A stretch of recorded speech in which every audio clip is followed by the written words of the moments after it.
Everyone. Oh, it's not loud enough. Good evening, everyone. Thank you all for coming. My name is Joan Batorf. I'm a professor at the University of British Columbia and director of the Institute for Healthy Living and Chronic Disease Prevention. You were expecting, I'm sure, to see Chris Walker from CBC Radio up here, and you'll notice that he's not here.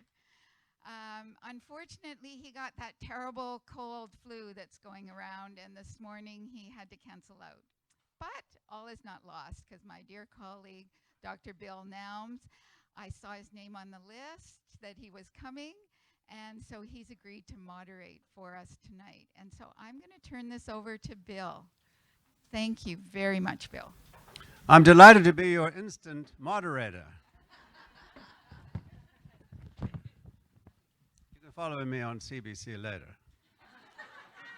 These events run by Joan's organization are fabulous, and it's fabulous because we've got members of the lay public here and some professional people who can answer some questions. And so I'm going to give you a quick rundown on what we're going to do. We've got 4 speakers. They're each going to speak for 10 minutes. Hold your questions. I'd like you to write down your questions. At the end of 10 minutes, can you hear me?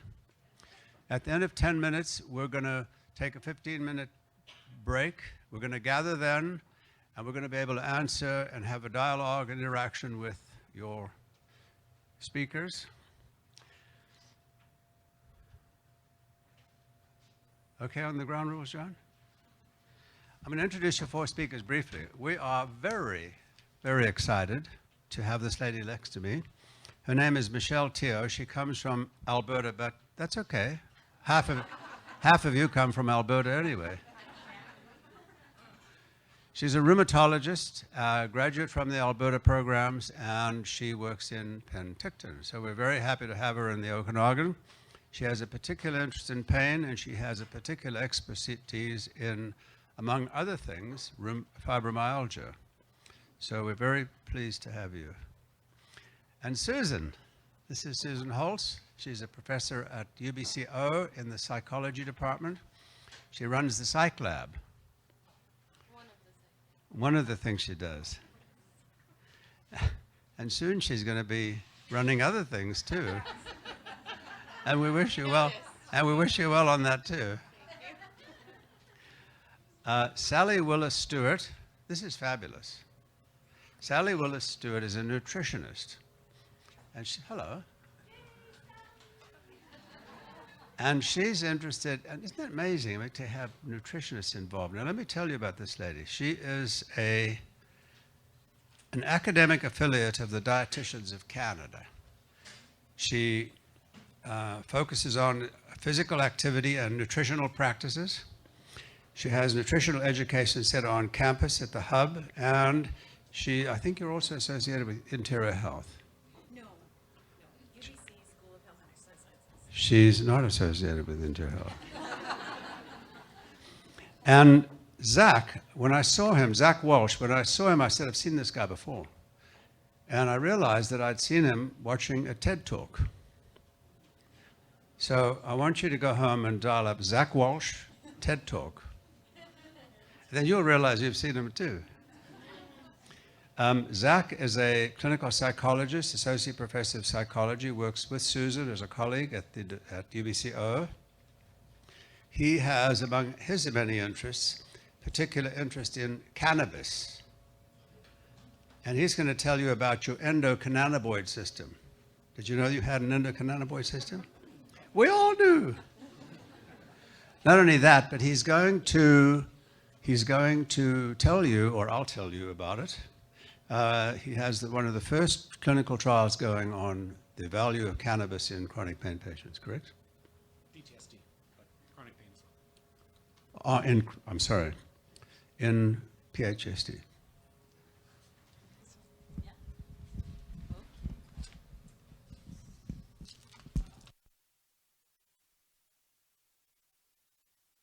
All right, well, there we are. Thank you very much for having me come out here. Very pleased to be here. So everyone can hear me okay? And then everyone in that room there? All right. So a rheumatologist. What does a rheumatologist do? Right? Anyone? Anyone have an idea? People ask me that all the time. Sorry? Oh, and by the way, I hear there's a class here, so just let you know, you got to know everything word for word from me and all these other 3 experts. You got an exam on it tomorrow morning. Get writing. Rheumatologist, that's where it all starts. Okay, so my job is to understand why people have pain, all right? So I get referred to see patients. The family doctor says, Michelle Teo, please figure out why does this patient have pain? Now, I'm going to generalize this, okay? There are 2 reasons why people have pain. All right, and unfortunately, I'm a hand talker, and I've lost one of my hands, so bear with me. So on this side, right, we have what we call non-inflammation reasons for pain, all right? So examples of that include osteoarthritis. Who's heard of osteo, right? Yeah, everyone's heard of osteo. I have no idea what it means when people tell me they have osteo, right? We got osteoporosis, we have osteoarthritis, and then there's that rheumatoid that everyone has as well, all right? So back in the day, everyone had rheumatoid. I want to clarify things. Osteoarthritis, all right, that's wear and tear of the joints, all right? And that affects up to 10% of the population, probably more, as the baby boomers start coming through. So that, the common places for that, you know, fingers, those knobby fingers that you may have, you saw your parents or your grandparents have, that, crazily enough, is hereditary, and same with the big toes and those bunions. Other places very common for osteoarthritis include the hips and the knees, all right? And so I see patients for that, and also other reasons for non-inflammation. Who's heard of fibromyalgia? Yep, fibromyalgia. I hate that term, and we're gonna talk a little bit about that too. But fibromyalgia, all right, so that is sensitization of pain, which starts in the brain, all right? So those are 2 conditions that do not have, to this point anyways, we don't think that the immune system is significantly involved in that. All right, so that's one side. On the other side of things, we have conditions like rheumatoid arthritis, lupus, inflammation of blood vessels, right? And lots of weird and wonderful stuff. This affects the minority of patients out there, all right? Rheumatoid arthritis, which is my bread and butter, 1% of the population, all right? 10 times the number of people out there suffering from osteoarthritis. Double the number of people are suffering from fibromyalgia, all right? But those patients are treated differently. Those patients are treated with medicines, and since 1999, rheumatology has undergone an incredible revolution where we now have medicines that allow that overactive immune system, which is what the problem is, that immune system, which is what keeps us healthy, fights infections caused by bacteria and viruses, fights cancer cells. We bring it back down to a normal level using medicines. So, who knows Dr. Google? I know Dr. Google, right? 1 o'clock in the morning, my children are crying. I know Dr. Google, right? You go on Google and you Google rheumatoid and you see those horrible deformities and things like that. All that, I can look a patient in the eye and say, no, unacceptable in this day and age because we have so many great medicines. That's phenomenal, right? And as rheumatologists, we feel pretty good about ourselves with those patients. But where have we really, we have a lot of work to do. It's the osteoarthritis and the fibromyalgia patients where we really have to work on it. Okay, so the challenge is how do we find better treatment for osteoarthritis and fibromyalgia? Who of you know someone who has one of these conditions? I mean, come on, yeah, right? Yeah, we all know. So let's just first start off with osteoarthritis. And osteoarthritis, you know, you can say, generally speaking, wear and tear arthritis, right? Do you know that the knees see 3 times your body weight? Isn't that crazy? The hips can see up to 9 times your body weight when you're going upstairs. A lot of it is dependent on those weight-bearing joints, and that's why those joints wear out faster. As I mentioned as well, people can get those knobby fingers, right? It scares the bejesus out of some people because they've become really knobby and gnarly. That is wear and tear arthritis as well, and interestingly enough, as I mentioned, it is very strongly hereditary. The challenge with osteoarthritis is that people don't know that a lot of the treatment for it is patient-centered, okay? So, oh boy, these patients, they wait a long time to see a rheumatologist. And the rough part, like just in my opinion, the unacceptable part of it is that they see us once and we tell them all this stuff. A lot of it they could have done on their own. A lot of the treatment for osteoarthritis and fibromyalgia is patient-initiated. Okay, so let's talk about it real briefly. Osteoarthritis, a condition that affects 10% of the population, right? When you just have the initial symptoms, right? Tylenol is your best friend. That's over the counter. And it's really important that you take that with the recommended dosages, and then you can increase the medicines as you need. So for those of you who know someone who's going to have pain when they go golfing, for example, you take it before you go golfing. And then you get covered, and then afterwards you maybe take some, and then hopefully you're all right. As the condition progresses, however, you may need to take more of those over-the-counter medicines. Why would one take medicines when it comes to osteoarthritis? I'm going to tell you right now, you're not doing anything to prevent the damage to the joints, right? Gravity's doing that for you. The only reason we take medicines when you have osteoarthritis is to preserve your quality of life, all right? It is not acceptable for people to give up golf, to give up, whatever they enjoy doing, knitting, crochet, what have you, because of the osteoarthritis pain. So that's where, they get referred to us in hopes that, the rheumatologist has a special magical pill to fix that. There isn't anything that's able to fix that. So Tylenol is where we start off patients. Now, what about these weight-bearing joints that I was telling you about, the knees and hips? So let me just tell you something real quick. An apple a day keeps the doctor away. Who has heard of that? We've all heard of that, right? An apple is 100 calories. You eat an extra apple on top of what and the dietitian here is probably going to kill me for this. So I've been told by an endocrinologist, you eat an extra apple a day on top of your normal diet, you gain 10 pounds by the end of the year. Yeah, but you know what? That can work in your advantage. You take out 100 calories a day, right? And then hopefully that means you can lose 10 pounds at the end of the year. 10 pounds, generally speaking, that's 30 pounds per knee, right? That's, times it by 9 for your hip going upstairs. 270 pounds, 90 pounds for your knee or hip. So that can have a profound effect. And we want start low, go slow, and sustainability, right? Anyone can eat cabbage soup for 2 weeks and lose weight, right? And keeping it off. Who's done those diets? Right? We all have done them. So we need to find a way to keep you active, right? For you to enjoy the things that you can do, and over time, hopefully the weight will come off to making the osteoarthritis pain less and less. We also have other supports out there to help you, knowing it's such a prevalent problem, 10% of the population, 1 in 10. There are organizations such as the Arthritis Society. They're fantastic, and they can link you with other individuals that have the exact same condition and help you work with the osteoarthritis and show you exercises. Physiotherapy is also a very good thing as well. But in the initial stages, people get scared of medicines, and I get it, right? Who wants to take pills? But when I tell my patients, look, the pills, it does nothing for the condition itself. It is just to give you some sense of quality of life so you can continue doing the things you want to do. Now, I've got 2 minutes to talk about fibromyalgia. All right. That is a tough one, all right? Fibromyalgia is a tough one, and I hate it, because just like depression, it's a label, all right? When I see somebody and the doctor says, just seen for fibromyalgia, I step back and I say, all right, we're not talking about that word anymore. You know that over 90% of people with fibromyalgia, over 90%, which affect 2% of the population out there, suffer from chronic non-restorative sleep. All right, so briefly, what happens is that if you don't get to sleep through those sleep cycles, I'm talking years, all right? So you keep waking up in the night because you can't shut off your brain. How many of you know someone like that? I know tons of people, right? You can't shut off your brain. It's okay for a year or two. Babies wake you up in the middle of the night, you'll be okay. But it's years and years of this. What happens in the brain?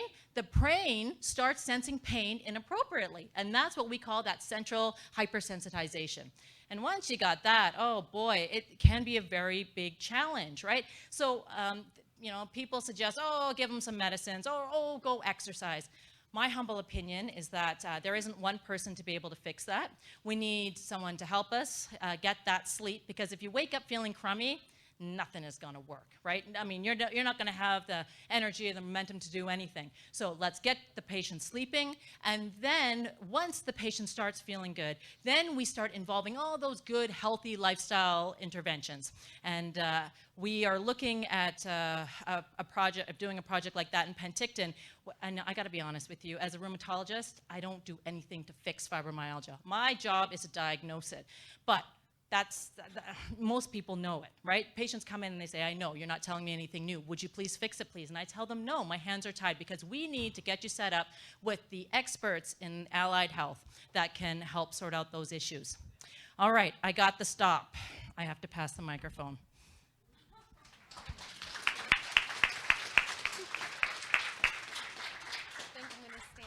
Okay, thanks, Michelle.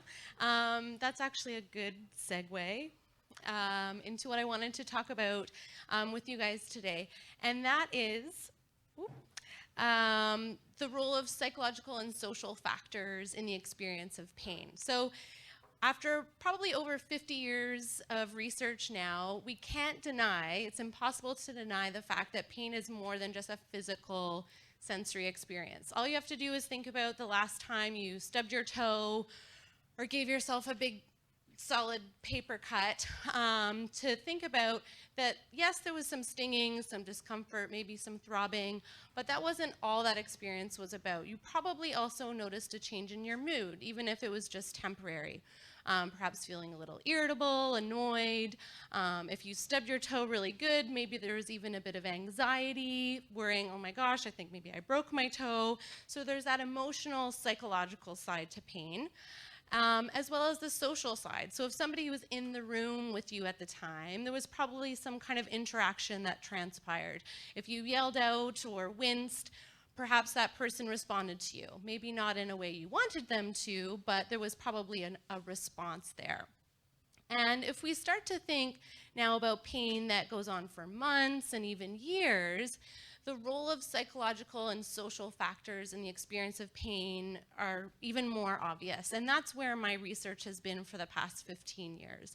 And that research has been guided by what's known as the Biopsychosocial Model. It's a pretty general model. It basically says that emotional and social factors can influence the experience of pain. So I'll talk about a couple of those key factors in the psychological domain that we know influence pain. One of those is mood. Rates of depression and anxiety are extremely elevated in patients with chronic pain. It doesn't mean that everyone with pain becomes depressed, but many studies find around, well, they range widely depending on the study, but often we see about 2/3 of patients even reporting depression. That's a lot. In terms of anxiety disorders, we see higher rates of generalized anxiety disorders, so people can develop this chronic, excessive, ongoing worry. Post-traumatic stress disorder, which Dr. Walsh may be talking about or not, panic disorder, no pressure, all more elevated compared to the general population. And why does this matter beyond just the obvious suffering and loss of quality of life? People who have both depression and chronic pain, we see them experiencing a much higher rate of pain-related disability and more pain intensity. So it is actually affecting the experience of pain itself.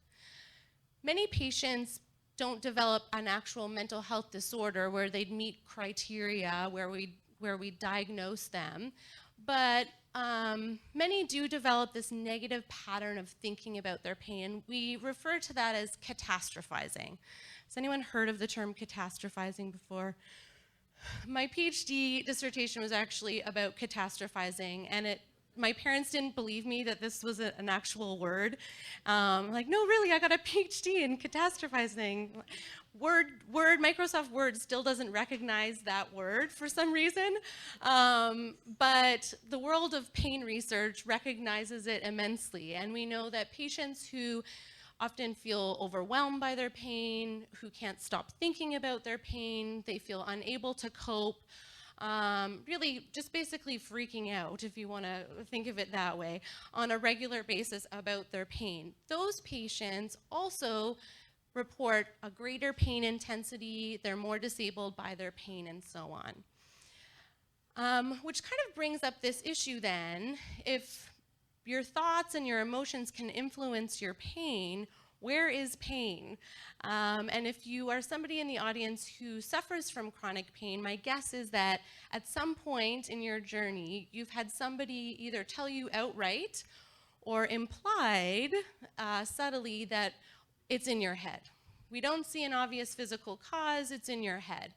Well, I can actually tell you that pain is in your head. It is in your brain, and I'll qualify that though. So if you have heard of phantom limb pain is the experience of pain, and often it's in an amputated arm or leg. People will report excruciating pain in a part of their body that's no longer there. There's no sensory input anymore, yet they're in excruciating pain. So how can this be? Well, pain is being produced by the brain. Now, for some people that may kind of be concerning and think, well, does this mean my pain isn't real? Yes, of course it's real. I kind of think of it as a positive because it means that it gives you a bit of control. It means that the way you think about your pain, your emotions surrounding your pain can actually have a very real impact on your experience. So we can actually harness that to have a better quality of life. That doesn't mean it's all in your head and you created this, but there is something you can do about it, which to me is good news. Okay, so that's just a sort of touching on some key psychological factors: mood, our ways of thinking about pain.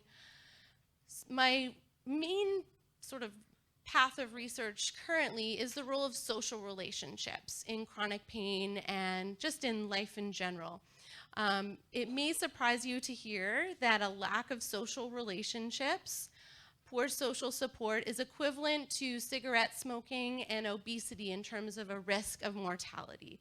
And this isn't just a one-off study. There have been hundreds of studies, over 300,000 patients followed over time.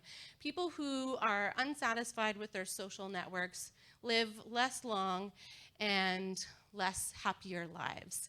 And that has been found in chronic pain patients as well. So we see patients who are less satisfied with the support they have, reporting a less poorer quality of life. They're reporting more depression. They're also reporting worse pain and worse pain disability. So what does that mean? And how does that apply to your daily life if you're someone with chronic pain? A really good example of the way support can affect the experience of pain is actually if you think about a little kid who's maybe running across the playground and all of a sudden they fall and skin their knee and they start to get the sort of like, this isn't good, this hurts. And parents, often I can watch this and enjoy, it'll be interesting to see which category I fall in, but I know if I'm like my mom, I'll be the, oh no, are you okay? Oh my goodness, and pity, oh my gosh, this looks so awful, this skin knee. And what happens? The kid starts to cry and cry and cry. But then there's other parents who kind of do the, oh, whoopsies, oh, look, you fell, and oh, you're fine, and make a little joke, and the kid goes from sort of on the verge of a breakdown to, oh, yeah, I'm fine, and they go back to playing.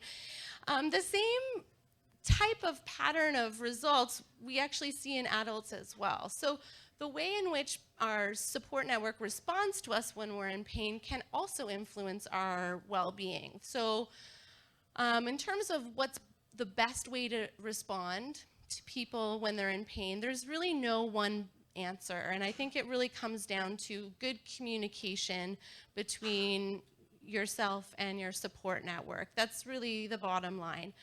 But we do see a few patterns come about, and one is emotional support. Support that's not pity, okay, so there's a difference between pity and expressing feelings of love, that you respect an individual, that you still value their contributions to the house and to the relationship. That kind of support is the support that patients most often report as most helpful. On the other hand, support, the superhero support, that is, oh, I'm going to take care of everything for you, and don't worry about it, you just lay there, you're in pain, don't worry about it. That type of support can actually reinforce more of a sick role, and we can actually see increases in disability and so on over time. And social relationships, again, like our thought patterns and our emotions, we can do something about it. So if you aren't satisfied with your support, have a conversation with family members. Maybe you haven't actually had an explicit conversation before. Maybe it's been a while. Talk about what your needs are. And if you can't get that from your family members, perhaps seeking out support through a formal support group, whether that's online or face-to-face, taking part in a multidisciplinary kind of self-management program where you meet other people with pain, may be a way to boost your sense of support. So there again, these things that we know influence pain, social relationships, mood, ways of thinking about pain, are all things that can be worked on to help improve quality of life. Doesn't mean that the physical factors aren't important, they're critical as well, but attending to those can really give us the best shot at improved quality of life.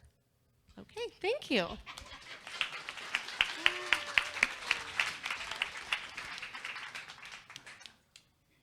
All right, thank you. It's lovely to see so many people here tonight, and it's exciting because I just think, wow, all these people are interested in trying to take something from here, and I'm sure that even if you get one thing from any of us, and if it helps with managing or alleviating that pain, then that's fabulous. That's one notch up about helping to do something about it. So lovely to see everybody here this evening.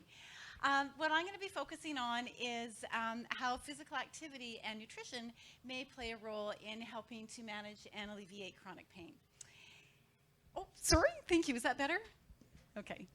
Usually I have my teaching voice on, so I'll put that back on. Okay, so let's start off with exercise then. So if we think about physical activity, I'm sure a lot of us know the benefits of physical activity. We could name a zillion of them. For instance, it's going to help decrease our blood pressure. It's going to help decrease our nasty blood lipid levels that we don't want. It might help increase our fitness level. It might help our bone density, increase our muscle mass. It might help with stress release. So there's so many, and we could go on and on and on. But how does physical activity then specifically impact how we can deal and manage pain? So if we look at movement, and I think a lot of chronic pain, as both these lovely ladies were saying, that a lot of it can be musculoskeletal. So if our muscles and bones are hurting, then you kind of think, oh, and I'm going to go now exercise? It kind of seems contradictory. But if you think about it, movement breeds movement. How many of you have been on a long driving trip, sitting in your car, and then you get out at the other end and it's like, oh my gosh, you kind of hurt? Or even if you get up out of bed in the morning when your body hasn't been moving and you're stiff. One of the biggest, or actually I think, and maybe Tracy, you can back me up on this, is one of the biggest reasons why people miss work is due to low back pain. And one of the top reasons why we get low back pain is due to poor physical activity levels and fitness levels. So if we move, if our bodies move, it fosters movement. And so we get our synovial fluid going around our joints. It warms up our muscles so we can move and bend easier. You know, that's why we stretch when we get out of bed in the morning. When our bodies are warm, then our muscles are warm and they're more flexible. And so then that gives us a bigger range of motion. It's easier to move. So I think what we tend to do if we hurt, we want to hold tight and not move. But we kind of have to go beyond that and think, no, I know if I move, it's going to help me deal with that pain of movement. One of the other things about moving as well is we get tired moving. Now, if we have chronic pain, it doesn't mean that you got to go out and run a marathon and do a triathlon and in there pumping weights in the gym. It just means you need to move. And we'll talk about kind of the best way to move in terms of whatever kind of chronic pain that you're dealing with. But one of the other things that movement can do as well is we know that exercise is one of our biggest ways of releasing stress. So if you're in pain, how many of you tend to hold your body tight? Yeah, you do, because it's like, oh, I just hurt. And I know one time when I put my back out really bad and I was like, oh my gosh, you know, when you hold your body so tense. So if we move, though, it's a wonderful way to release that stress and actually fatigue and tire your muscles. And so that produces a natural relaxation. And that kind of ties in with some of the comments here, because if we get that natural relaxation, we're going to sleep better. If we have tired muscles, not exhausted muscles, but if we have tired muscles and we're naturally relaxed because we've been active, that helps us sleep better. And sleeping is when we do all of our healing. And I know the other comment made, if we have a good sleep, then we're able to get up during the day and be able to deal with those challenges during the day. And one of them might be with dealing with chronic pain. So if we're well rested, we'll be able to deal with that better. So exercise then can help us get that good sleep. All right, one of the other things about exercise is that it also releases some of our brain neurotransmitters that are getting the happy parts of our brain, okay? It makes us feel good. So again, that's another way of helping alleviate or dealing with that chronic pain. So if we get out there and we move, then that gets those brain chemicals going so we naturally feel better. And then if we're exercising, maybe we're exercising with a friend, we're going outside, then that brings the social aspect into it. So again, supporting just what Susan had said there about those social networks and your supportive group. And so that can be fabulous. So very helpful in that way as well. The other thing too, when we're exercising, it takes our mind off things. And if we're socializing, then it helps us refocus on other things as well. Let's see. One of the things I want to talk about exercise is, okay, well, what is the best kind of exercise that we can do? And I think the most important thing there is finding one that you enjoy and that you're able to do consistently. Because again, how many of you have been a weekend warrior at one point in your life where you're going, oh, I can do that, I'm going to go do that, I'm going to go hike 10 miles, and oh my gosh, you're so stiff the next day you can't wake up. If we're dealing with chronic pain, we certainly don't want people to do that. So it's that really important to be consistent with exercise. Find the one that you enjoy, that you can do, that's right for you. So is that in the pool where then we're not weight bearing? Because Michelle talked about the extra weight and that stress on the body joints. Is it is it outside? Is it inside? Is it semi-supported on a bike? The other key thing to do is to make sure that you find somebody that can train you properly in how to do the exercise. So call on your kinesiologist and your personal trainers to help you learn the right way to exercise properly, the right biomechanics, the right technique. The other thing that's really important is having the equipment to keep you comfortable. So what kind of shoes am I wearing? What kind of clothes am I wearing here? What are the things that can help? Do walking with poles, does that help me? So again, that's a really key part because that is going to help you deal with the pain and get you exercising, because you don't get the benefits of exercise if you don't exercise. All right, so we have to find ways to do it. And, you know, even the best of us with no chronic pain, meaning the best intentions, people still find it challenging to adopt regular exercise routines. So my hat goes out to any of you that are dealing with chronic pain and are regular exercises. You've got another hurdle to jump and another, you know, kind of barrier. So, but try to stick on that one. Okay, switching gears, we're going to talk about food now. Okay, so how then does food help us manage and deal with chronic pain? Lots of different ways, and maybe we can get into the specifics as questions come out. But one of the biggest things that I want to comment on is about the immune system. And one of the first systems to be impacted by a poor diet is our immune system. So if we're not eating well, then it's going to negatively affect our immune system. Then our immune system isn't working for us, so we're more prone to get other illnesses on top of this chronic pain that we're dealing with. So how many, you know, we've all had colds and coughs, and we just know like how horrible that feels. So you're trying to deal with that, plus your chronic pain that you're also trying to deal with. It just kind of puts you over the edge, and there's that bad mood coming on again, right?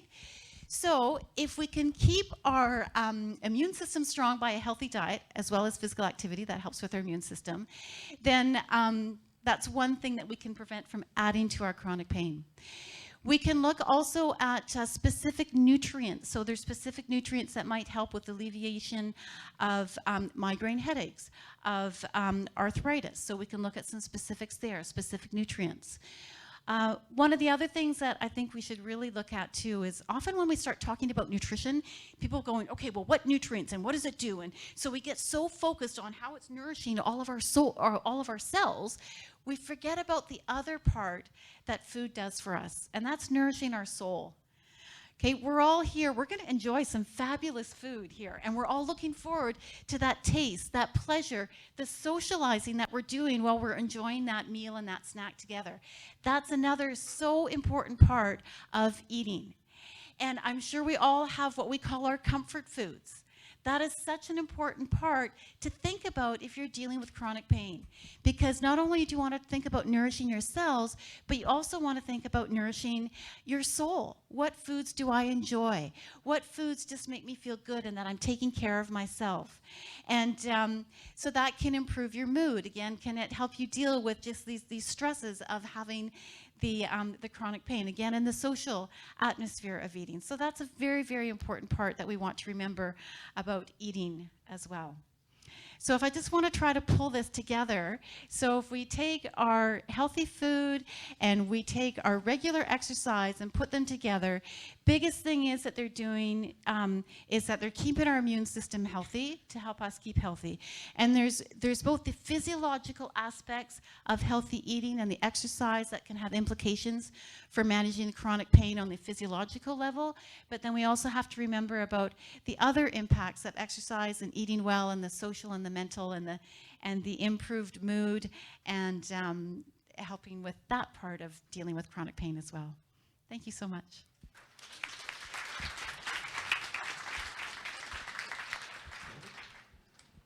Thanks. Hi, everybody.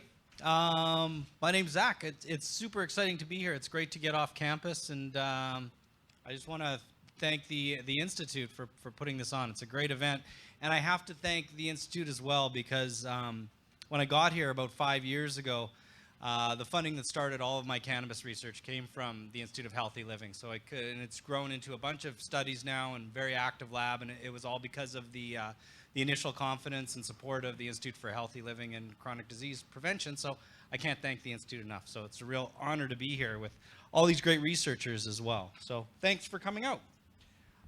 So I talk about cannabis a lot when I'm awake and sometimes when I sleep. And often it's a controversial issue. It's marijuana, by the way. So yeah, it can be, it's kind of controversial. And that's not a part of it that I really enjoy a whole lot. So a lot of times I can't help but get involved in the controversy. And today, I was planning this talk. I just finished being in federal court talking about cannabis, and that was controversial. But here, I thought maybe I can avoid the controversy entirely. And so I'm gonna try a little experiment today. I'm gonna make believe that cannabis isn't controversial.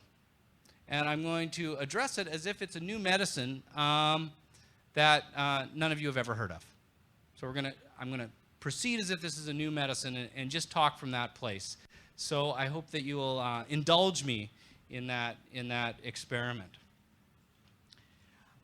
So we're gonna work in that as-if world, and in that as-if world, I have this really incredible story to tell you about this medicine, and perhaps what's most amazing about it really is that you probably haven't heard of it.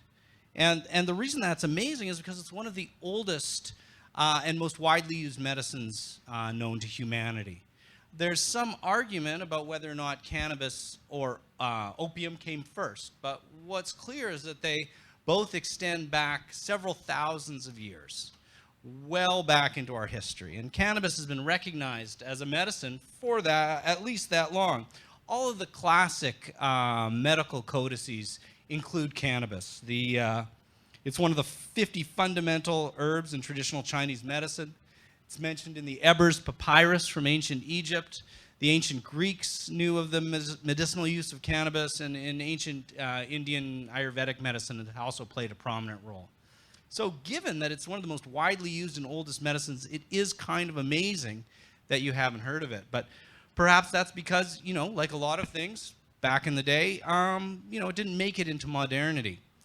But that's not really the case. So until maybe, a few generations ago, it was being widely used. Queen Victoria was known to use cannabis regularly to deal with her health concerns and her mood.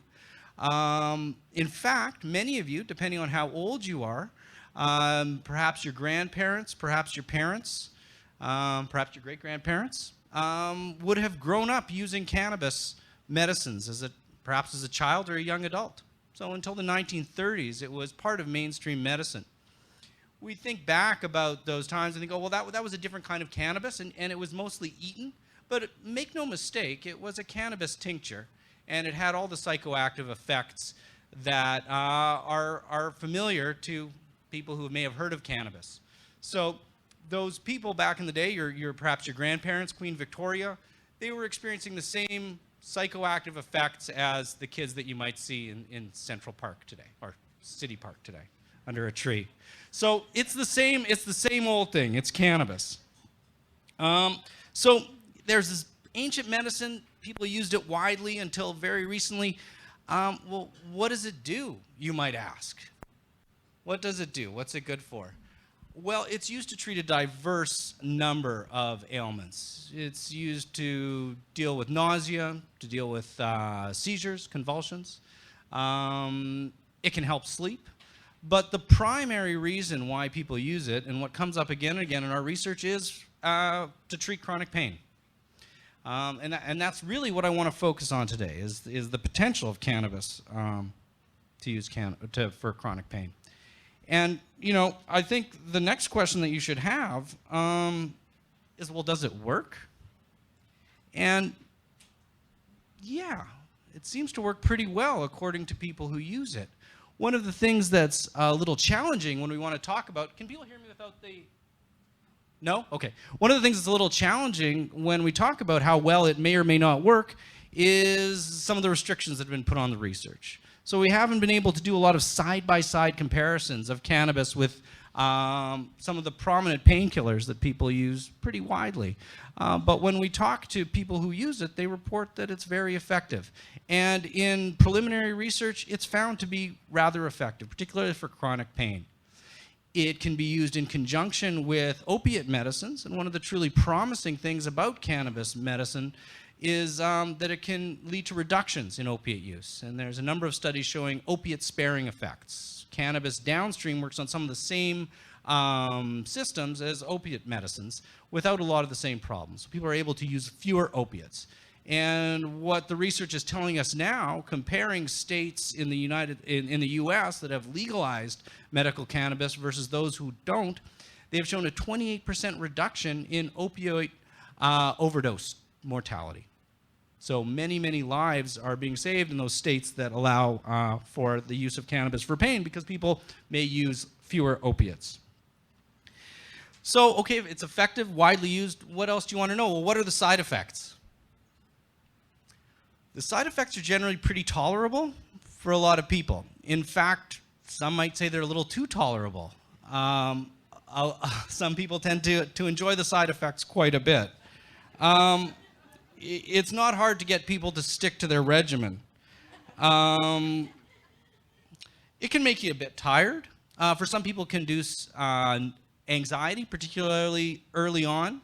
There's cognitive interference. It's intoxicating. When people use this medicine, they feel a little funny. And sometimes that can interfere with their performance while they're intoxicated. What we do know is that people who use regularly are able to function quite well. So there's a lot of tolerance to those side effects. So the next question is, well, I've got all these other options. Why would I consider cannabis as a medicine? How does it stack up? And I think that's a really valid question. I wonder, how many of you have aspirin in your medicine cabinet? You'll have aspirin? Yeah? Most people have aspirin? Some? Tylenol? Yeah? Okay. Tylenol's more popular. How many people have only one? Only Tylenol, or only aspirin, or only ibuprofen? Fewer people, though. It looks like most people use a number of options to address pain.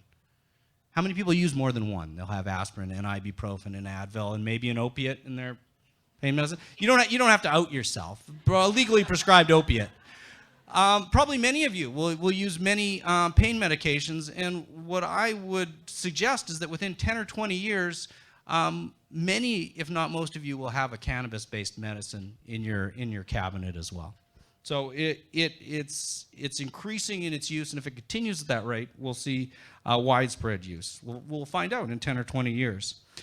You might also want to know, how dangerous is it? As far as toxicology goes, it's far less physically dangerous than things like aspirin or Tylenol. It doesn't adversely affect the functioning of your internal organs, stomach, kidneys, liver, the way that some of those others do. It's not often discussed, but we see a number of fatalities every year in Canada, thousands in North America, related to the use of non-steroidal anti-inflammatory drugs like the ones I mentioned. And cannabis doesn't have those same side effects. The other speakers brought up a lot of things that I think are relevant to the use of cannabis, because cannabis treats so many symptoms. And I could speak longer about the endocannabinoid system, but it's involved in sleep. It can help people get a good night's sleep, and we heard about how important sleep is in dealing with pain. It can also address some of the mood issues that Susan spoke about in terms of anxiety. And we know there's a vicious circle with anxiety and pain, where people worry about their pain, and that makes the pain worse. And some of our research that we've been conducting suggests that cannabis might play a role in breaking that vicious circle of anxiety, pain, depression, and sleeplessness. So after all that, your next question is probably, well, you want to know how you use it. So this is going to surprise you. People smoke it, which is rather unusual for a medicine, but you don't have to smoke it. More and more people are using it in edible form or in vaporization, where it's heated up so that the active constituents are released without actually burning the particulate matter, so you're not inhaling smoke. So I hope that's a bit of an update on what we know about cannabis and pain today. It's, as I said, the reason that most people are using medical cannabis is for pain. And your next question might be, well, where can I get it? And I can't tell you that. But you might want to talk to your doctor about it. But I will say, don't be surprised if your doctor doesn't know, because as I suggested at the beginning, this is it's pretty much unheard of in these parts. So if your doctor hasn't heard about cannabis, you might want to direct him to the internet. Thank you very much.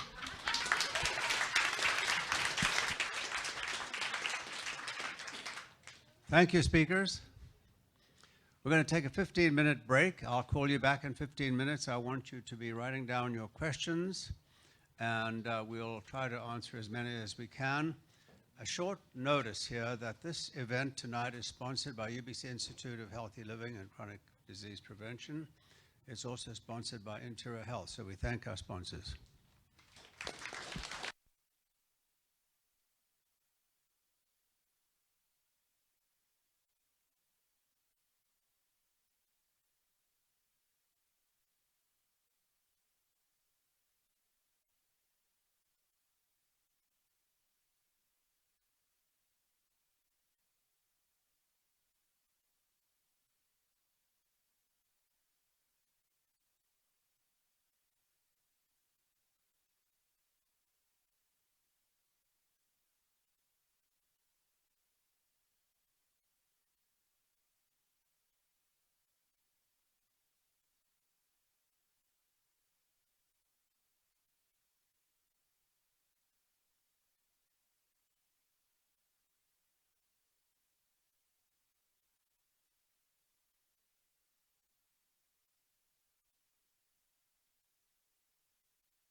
Hello, everybody.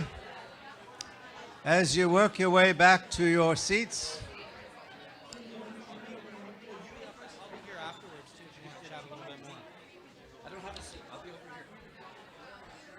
I said I made her stay home because she is recovering nicely. It's okay.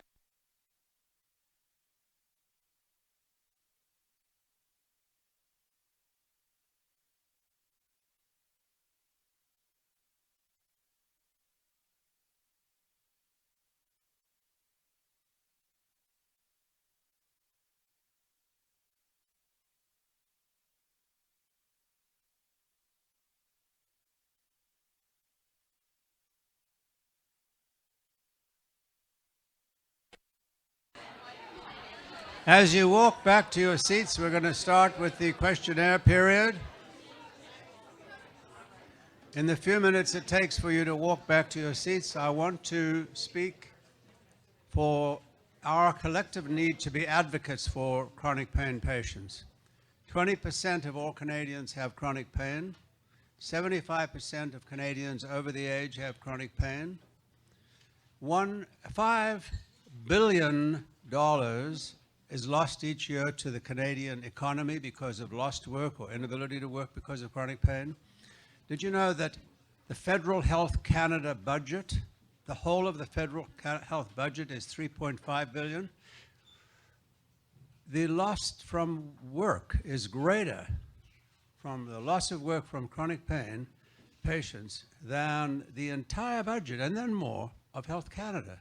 And only 0.2% of the federal and provincial budgets are spent on chronic pain. So you have a condition with 20% of the people suffer it, and we spend 0.2%. So it's time for us to become advocates for chronic pain, and it's important to have a forum like this. So now I'm going to open up the hall to questions, and there will be speakers around the phone. Speakers?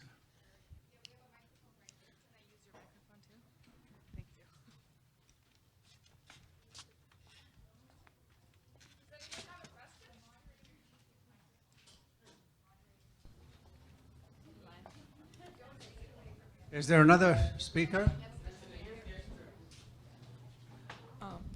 Hi, I just want to make this quick, but relating to the last speaker about the benefits of cannabis, etc.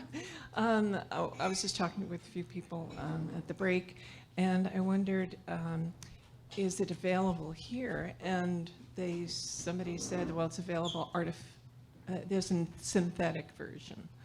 Could you speak to that? Yeah, absolutely. So there's a few medicines that are derived from cannabis. There's synthetic cannabinoids, so they're synthetic molecules that mimic the molecules in cannabis. Nabilone is the most well-known of those. And then there's one that is a derivative, a whole plant extract called Marinol. And those are fairly widely prescribed. But there's also a government program to provide cannabis medically. There are licensed producers, so there's legitimate access to cannabis through the licensed producers through the mail as well. And you just need a doctor's authorization. One thing about some of the synthetics, the synthetic cannabinoids and the extracts, is that we're not sure exactly how herbal cannabis, how whole plant cannabis operates. But one of the things that we suspect is that it's a combination of a bunch of ingredients in the herbal cannabis. And patients tend to report better effects for cannabis than for any of those extracts. And part of that might be because all those different ingredients work together. And when you extract one, you're not getting the whole package. Another piece about Marinol, and it's quite appealing to pharmaceutical companies and to people who want to market the substance, it's rather expensive compared to raw cannabis, and it shows no better efficacy. So you're replacing a very safe and effective and affordable drug. I mean, cannabis can be as cheap as pennies a puff with something that costs several dollars per administration. So there are interests that would prefer that we use the more expensive one, but there's not a whole lot of evidence to support that use unless people object to the use of herbal cannabis or can't tolerate it.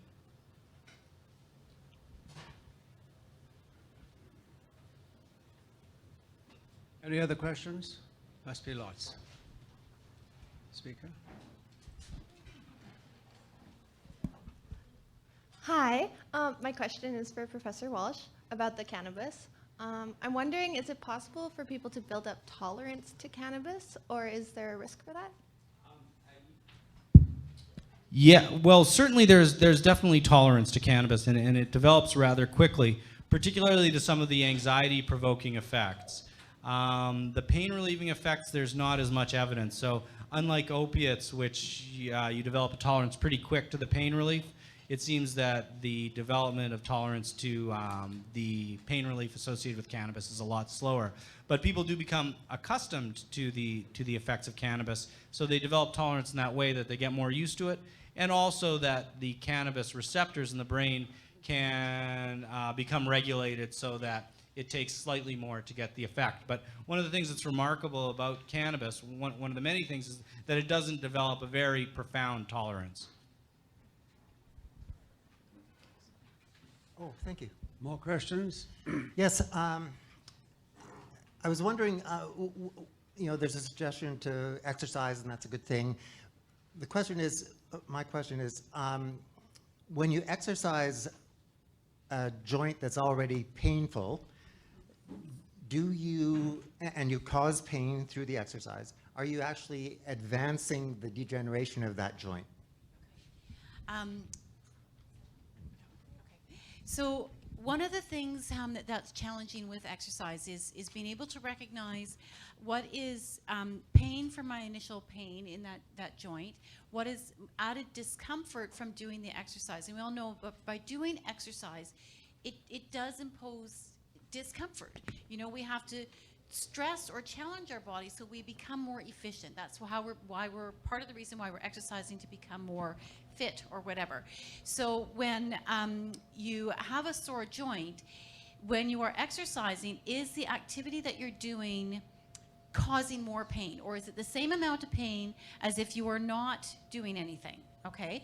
Now, the other thing that you want to recognize too is, because the difference from sitting and you feel pain, and now when you start to move on that joint, you're feeling it more often, but is it any worse? And if it's not worse, then that's fine. So typically, unless there's, depending again on what the ailment is on the joint, but if it's well protective, if it's not things rubbing and tearing tendons, then if that's fine. If it's just, say, the arthritic point of it, then we have to be able to move within that comfort where it's not causing additional pain. You might feel it more often while you're exercising, but it's not additional and not causing more damage. And actually, in one way, it could help because you're increasing circulation, blood flow, bringing nutrients to that joint, and then the systemic impact of the exercise can help overall. Any other questions? Speak. I'm an old lady, and I have moderately a little bit. I get up in the morning, I feel like I'm 100, and but I do a lot of things, and I can relate very strongly to this. Am I doing myself harm by doing all these things that I do? But what I find, and hasn't been addressed, is that you can alleviate this sort of, when I get up in the morning, I have a hot shower and I stay in the shower for 10 minutes, and it has an amazing restorative effect on me. And I also find that if I don't do these exercises, I get stiffer and stiffer, and I don't want to do them. So I think it's a difficult thing, and there's really there's nothing that helps us to deal with, well, how much is too much, and when should we stop, when should we start, and you just kind of have to work it out on your own, I guess. There doesn't seem to be a lot of information. I asked my doctor about it, and he said, just do what you're doing and don't worry about it.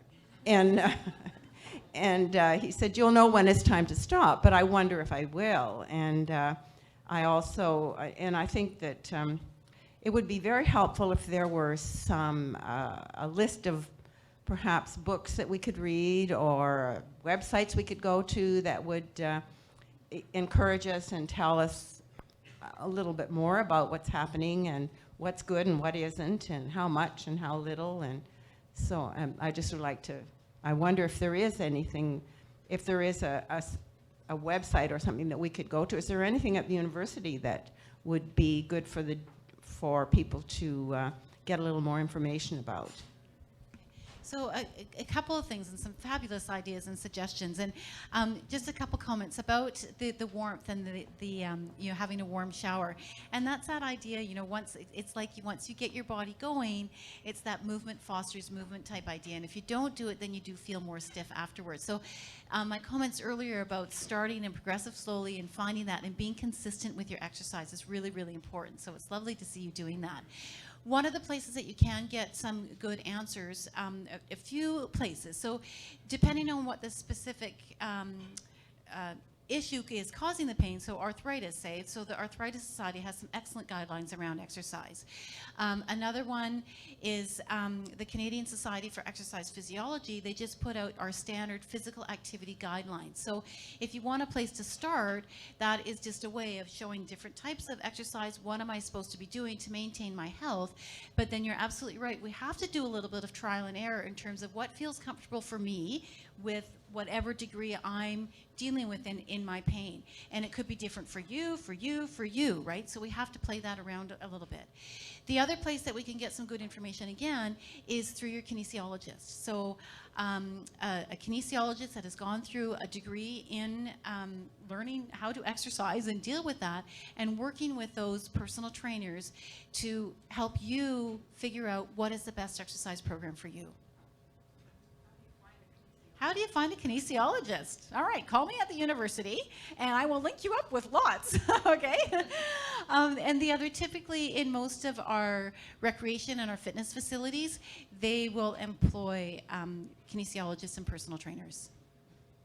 Neil Pearson is a physiotherapist in Penticton who twice a month gives free seminars in Kelowna on fitness, how to move, and a lot of other things to help pain. You can get access to Neil by looking at Neil Pearson. If you Google Neil Pearson pain or Life is Now, you'll get Neil's website.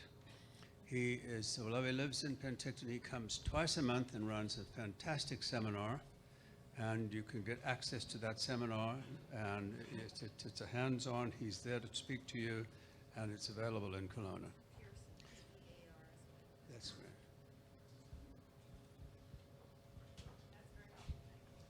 right. It's a question for Dr. Teo.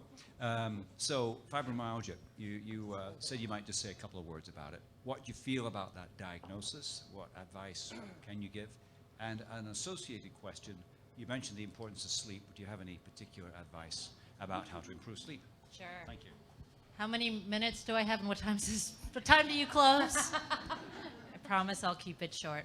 I didn't tell you about, go into detail about fibromyalgia of my initial talk. Head to toe pain, right? That's what fibromyalgia is. And again, I hate using that word because it's a label. It doesn't tell you what the problem is. And, just because someone doesn't have something you can see on physical exam or underneath a microscope doesn't make it any less real. So the problem, I'm sure many of you have encountered physicians or know of someone who's gone to a physician and said fibromyalgia doesn't exist, all right? No. And, I'd like to think that we're coming around, and, we know, and rheumatologists do most certainly believe the existence of fibromyalgia. We're just in the beginning, in the early stages of research in it. But we know it's a big problem. 2% of the population suffer from this. And here are the grim stats. We can't do anything to fix it right away. I was telling you about rheumatoid arthritis. There are lots and lots of medicines that we use, and all those horrible deformities that used to be the norm are no longer acceptable. As rheumatologists, we feel good about ourselves. We can get patients seen, save their joints, preserve their quality of life, and we sleep well at the end of the night. With fibromyalgia, on the other hand, that's a different story. And it's a tough one. Because we're the pain doctors, we automatically get referred these patients, but we are not the experts in managing it. All right, and it's just through, looking at the data of what the literature shows us that, we kind of suggest treatments. Here's the horrible thing. No one in Alberta, not a single rheumatologist will see fibromyalgia in all of Alberta. It's not because they don't believe in it, and it's not because they don't care about it. It's because we're like up to our eyeballs in all these other conditions where there are medicines that they can fix and, whatever, and it's our wrong. Don't get me wrong. It is our bad, and we need to rethink of a better way to manage fibromyalgia. So when I see a fibromyalgia patient, I'm telling you, it is no coincidence, right? Over 90% of them have had chronic non-restorative sleep. We don't feel brain pain, right? You hurt your arm, ouch, right? But you deprive the brain from what it needs over the long term. I'm talking about many, many years. In 2% of the population, you get the brain not functioning the way it should. And how is that? The pain threshold should be here. It lowers the pain threshold. So you do these fancy scans of people with fibromyalgia. Their pain centers light up like a Christmas tree, versus those with no fibromyalgia, their pain centers are nice and quiet. All right? So we know that there is some brain activity going on there. And we are assuming a lot of it stems from this chronic sleep deprivation. Now, I'm speaking of my own, personal experience. I feel like, not so great in the morning. I'm not going to be motivated to do all those great things that are supposed to keep me healthy. So when I see a fibromyalgia patient, right, and we hear about it, and it head to toe, widespread pain. It's not just the joint, it's not just the muscle, associated with a lot of fatigue. Some people, may have a lot of, some mood disorders as well. Depression's the big one, or anxiety, right? What do I tell them? I tell them that 100% of the effort, there's lots of things that you could do. Good, sure. But let's just focus on the sleep, because we are not going to get you better. No, you will not get better until you have the energy to get up and do all these healthy things and get that pain threshold back up to where it should be. And it didn't happen overnight for that pain threshold to go down. So it's not going to happen overnight for the pain threshold to come up. But how do you know when you're on the right track?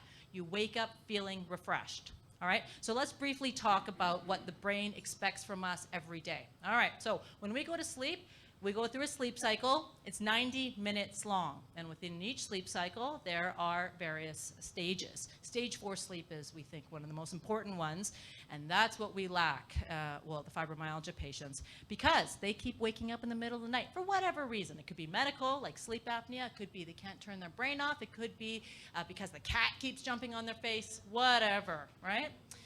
Every time you wake up, you go back to square one in the sleep cycle.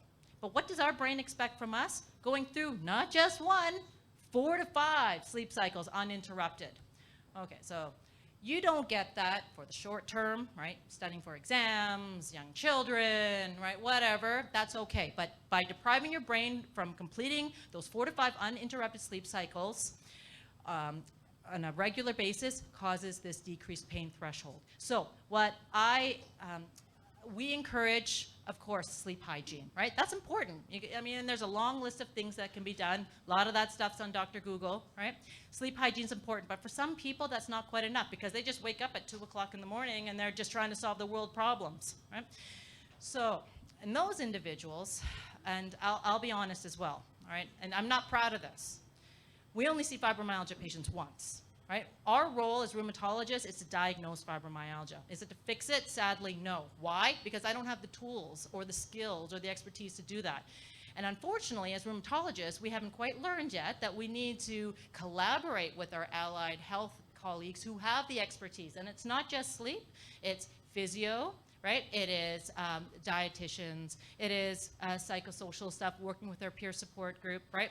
It's finding experts who have the knowledge to help with sleep, working all together with those individuals. Then I think we've got a fair fighting chance for fibromyalgia. But how it stands right now, I see the patient, I say, all right, we're gonna work on sleep. I make some suggestions. I tell the family doc, here are a whole bunch of suggestions to do. Good luck.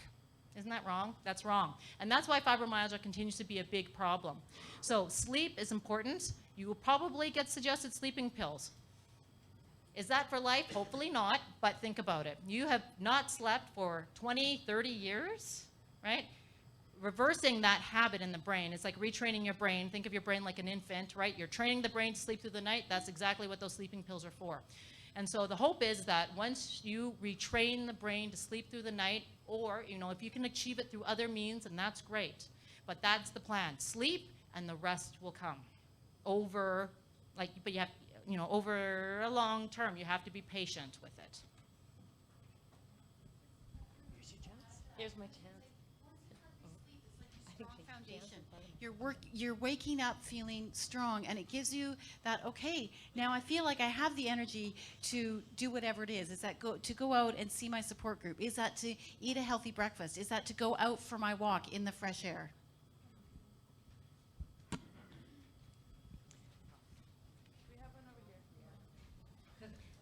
Well, actually, part of my question was answered, so I'm going to change it slightly. I was just thinking about all the allied health interventions that can be suggested for somebody with chronic pain or fibromyalgia. And you know, you are thinking about the sleep that's necessary, the nutrition, the exercise, the cannabis. Is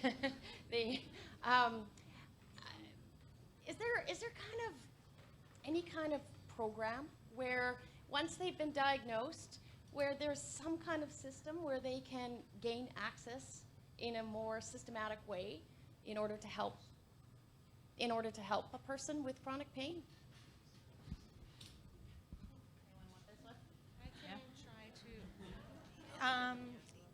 It's a great question, and there are packaged programs, multidisciplinary pain programs. Unfortunately, the Okanagan is severely lacking in these programs, and other ones that exist in BC are not doing great.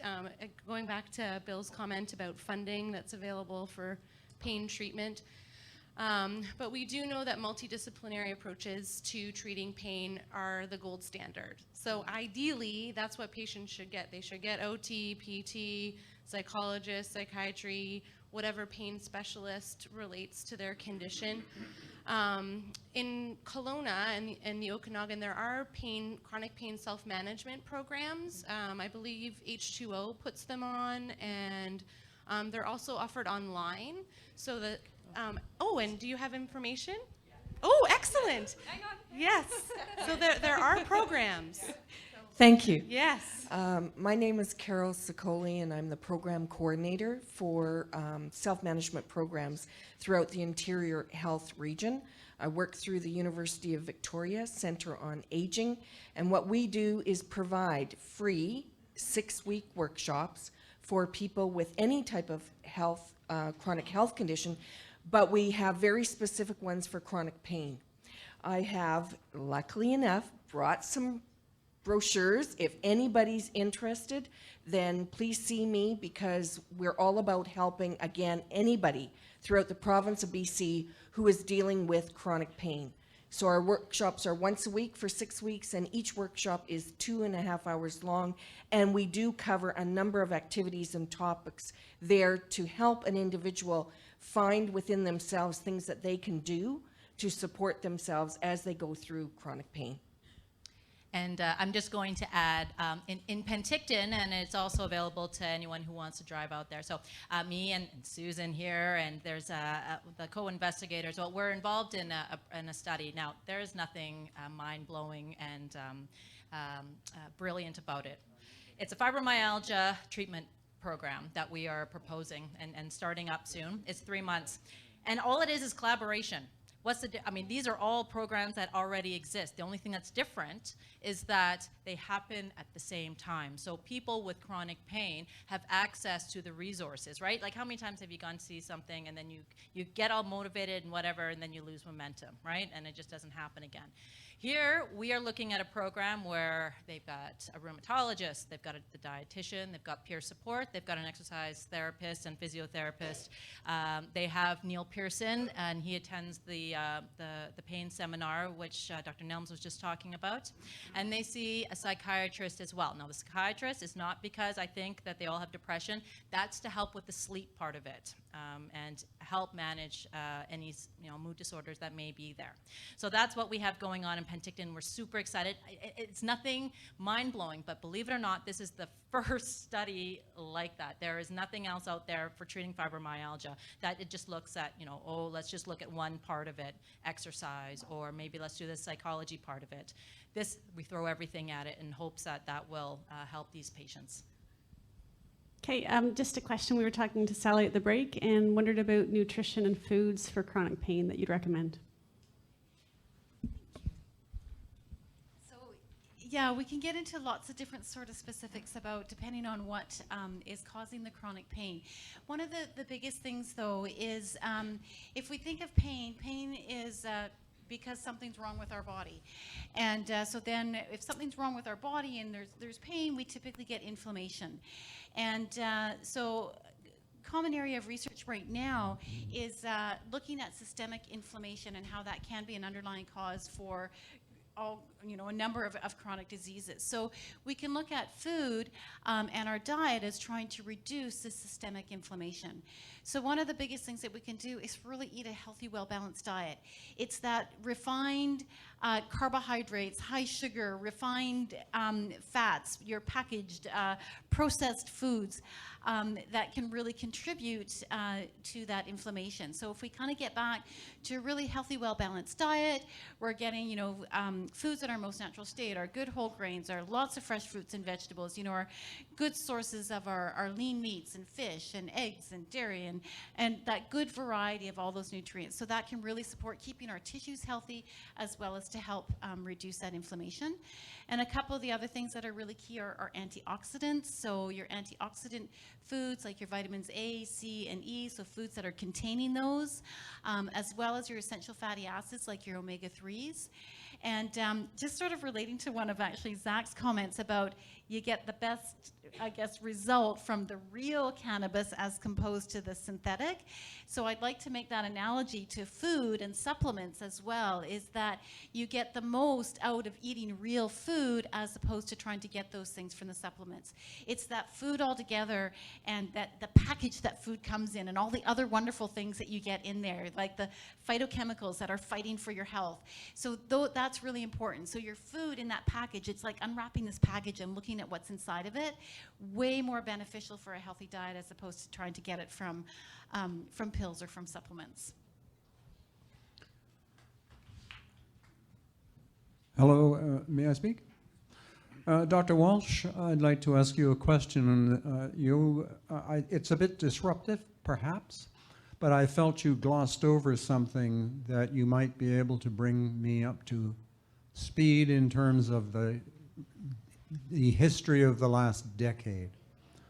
About 10 years ago, my wife, now dead, had lived a life of fibromyalgia pain.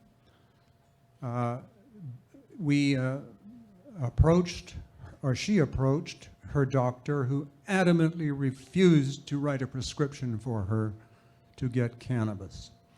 I had already been to the Vancouver club and asked about the procedure, and while I understand there's a great deal of experimentation going on, that was not the issue. The issue was there was a roadblock.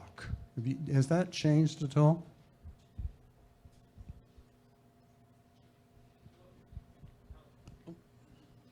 I'm on. Okay. The courts of Canada have repeatedly recognized Canadians' charter rights to use cannabis without endangering their liberty. So the law is not equivocal on that. As a Canadian, it's one of your human rights to access medicine without putting yourself in legal jeopardy. So I'm certainly sorry to hear that right was not extended to your wife in her time of need. And unfortunately, I hear stories like that over and over again, and that's part of what encourages me to continue research and providing evidence about cannabis medicines. Ideally, as I said, we have a right.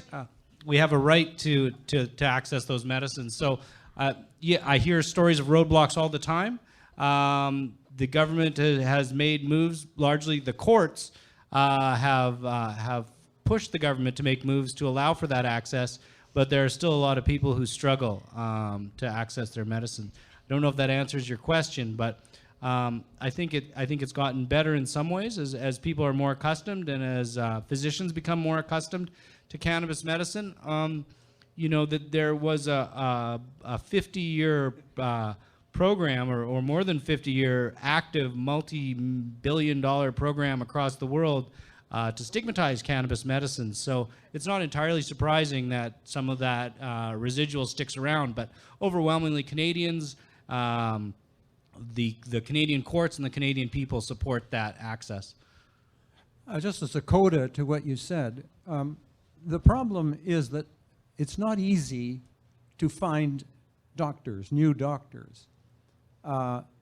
We were dealing with a clinic who had a cross-clinic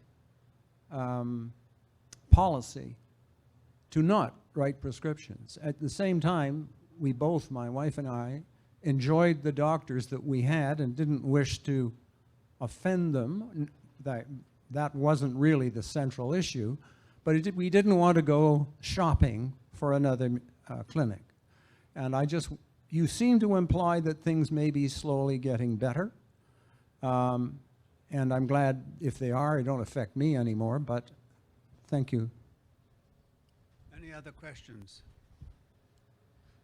I have a question around, I agree, Sally, that we should be eating healthy meals and fruits and vegetables. Can you hear me?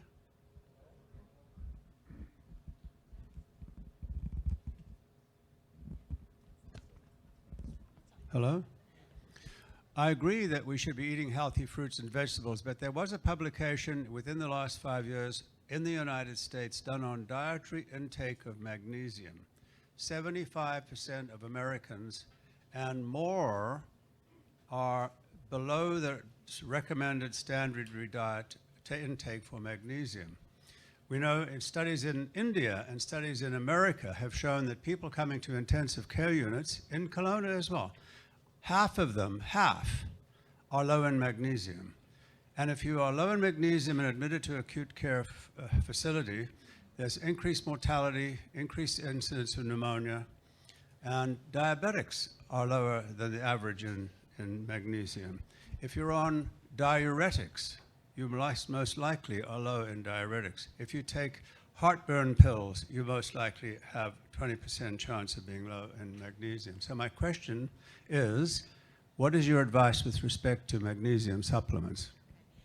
Actually, I'm going to answer first from the idea of supplements in general.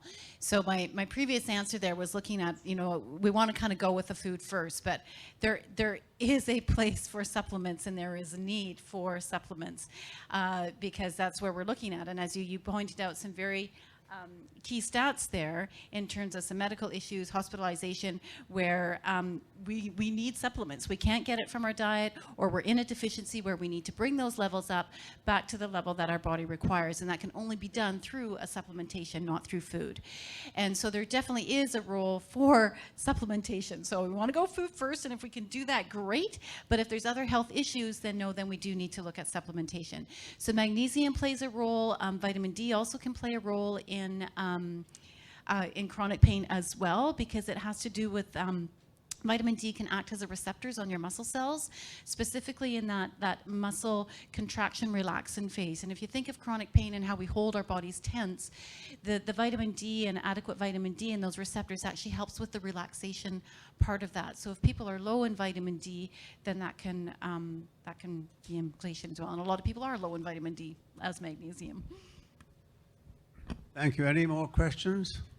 I actually just have a quick comment about magnesium, and I'm completely speaking out of my realm of expertise, so feel free to correct me.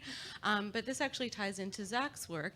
I've recently come across hemp seeds. You may have seen them in the stores, Manitoba Harvest, extremely, extremely high in magnesium. So if you're talking about whole foods and natural ways to get it, they're actually extremely high in great source of magnesium. Hemp seeds. And omega-3s, yeah. Any last questions? We're going to ask Have one more question? I was just going to ask a general interest question for my students' interest, perhaps.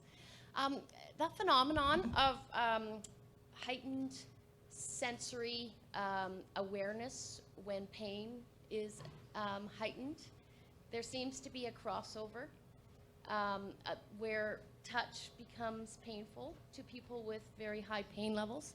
And I'm just wondering if there's sort of a direct relationship between pain medication administration and that phenomenon reducing, or if so one of the questions I asked to help me sort out, does a patient have fibromyalgia? And don't get me wrong, you can have fibromyalgia plus another condition, all right? 25% of rheumatoid arthritis patients also have fibromyalgia. So, I mean, it's not all or nothing. But when I see someone with fibromyalgia, I ask them, do you have light sensitivity? Do sounds bother you? And do you have sensitivity to touch? Someone gives you a hug and it hurts. Vast majority of them are going to say yes. Now, there are some medications that have been approved for the use of fibromyalgia. Do I believe that they work? I don't prescribe them, let me put it that way. All right, but many fibromyalgia patients are on them because depending on what the main symptom is, it can help. So those that have a lot of that heightened sensitivity, right? There's one medicine out there, its job is to numb the nerves. Now, I'll be honest, right? It doesn't show that it makes a big difference. 17% of patients perhaps get better, right? So I know it is not the answer to fix fibromyalgia, but in some patients, it can help. Right? And there's another medicine that's been approved for fibromyalgia called Cymbalta, and that's more, it acts up on the brains, at the brain level, the brain transmitters. And if there is a very predominant symptom of mood disorder, or someone gets a sense that the brain chemicals are out of balance, contributing a lot to the symptoms, then those medicines may be used as well. I want to be 100% frank though, and it doesn't matter which rheumatologist you see, we do not believe that pain medicines fix fibromyalgia, and they shouldn't be used to fix fibromyalgia, right? And that's why our hands are tied, because as a rheumatologist, that's my job, I give medicines, mostly to change the immune system, right? But when it comes to fibromyalgia, unlike osteoarthritis, right, the pain medicines, they don't do anything and they're not very effective. Right? So that's why we really need to bring in the expertise and work together with our allied health to help find the ways to get our fibromyalgia patients better so that they don't require medicines to numb the nerves or change the brain chemicals, which aren't all that effective anyways. I'm going to ask each of the speakers to make a closing statement. Before I do, I'm going to ask Robin to make a comment that he might inform the audience with. Yes, thank you, Bill. I've had chronic pain for years and years, and really poor quality sleep as a result. And long story short, I didn't want to use enough pain medicine in the way of opiates and whatnot to bury that pain so I could sleep, so I was using Zopiclone, which is a soporific pain sleep med, and then I didn't like being dependent on that. So I got my doctor to okay the use of medical marijuana. Point here, 5 years ago I asked him, he said, no way, I won't go there, I don't believe in it. About 6 months ago, less than that, he was completely fine with it. So there seems to be a change there. Anyway, I got on board with that. There's a place up on Highway 33 called Be Kind, which is a sort of a cannabis club.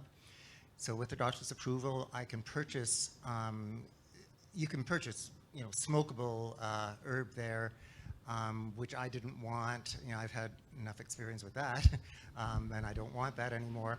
But there are confections that I use, a small amount each night. Gives me a great sleep. It takes the edge off the pain. I sleep like a baby. I like a nap in the afternoon. Now, if I have a nap, it's like 15 minutes. before this medical marijuana, it might have been an hour to 2 hours. It cost me $1.25 per dose for what I'm using. So very effective for me. And yeah, good luck.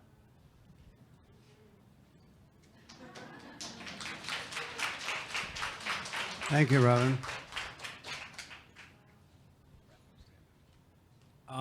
Brief wrap-up statement. It's always a pleasure to be able to speak about some of the new developments that are coming out with medical cannabis. And sometimes we have to look back in history to find out what's new.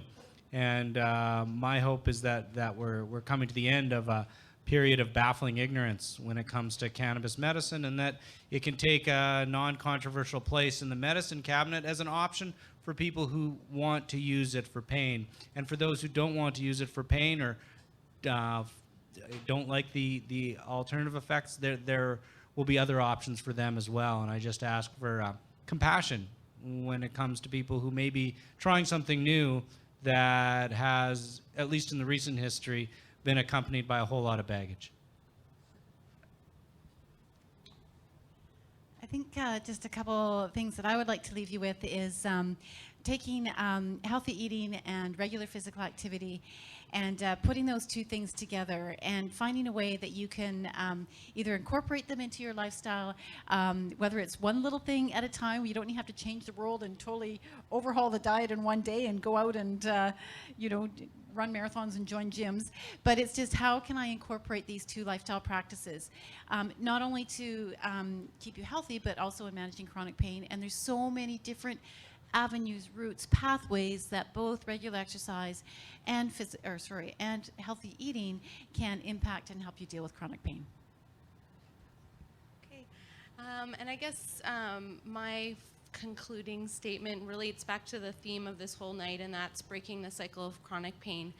And to do that, the evidence really is we need a multidisciplinary approach. There is never going to be one thing. There's no magic pill, magic bullet that's going to make your pain go away. It really is a matter of finding whatever combination of strategies works for you and that fits with your lifestyle. And to that end, I'll again point to the chronic pain and chronic disease self-management programs that are available in this community for free that do really take that multidisciplinary approach that teach you different strategies to improve your day-to-day well-being. So thank you for being here. Yes, and thank you for having us. Traditionally, the medical community, and especially rheumatologists, we haven't been that good at managing chronic pain that is not related to the immune system. But there is hope, all right? And I think this is the beginning of us learning to do things differently, and it requires us changing how we provide care and also how we get the information out to you. But believe it or not, when it comes to these chronic pain conditions, a lot of the changes that can be made actually come from yourself, and you can do a lot of it, and you can do it. It's just finding ways to get that information out to you, and we're beginning to learn that that is required. And there is a lot of promising programs and research out there. I'd like to thank the speakers for their contributions. I'd like to thank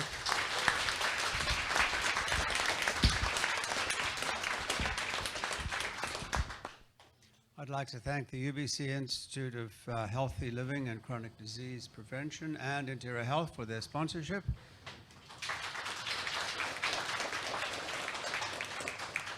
And I would like the biggest clap for all of you for coming to support the notion that we must improve on chronic care, chronic pain services.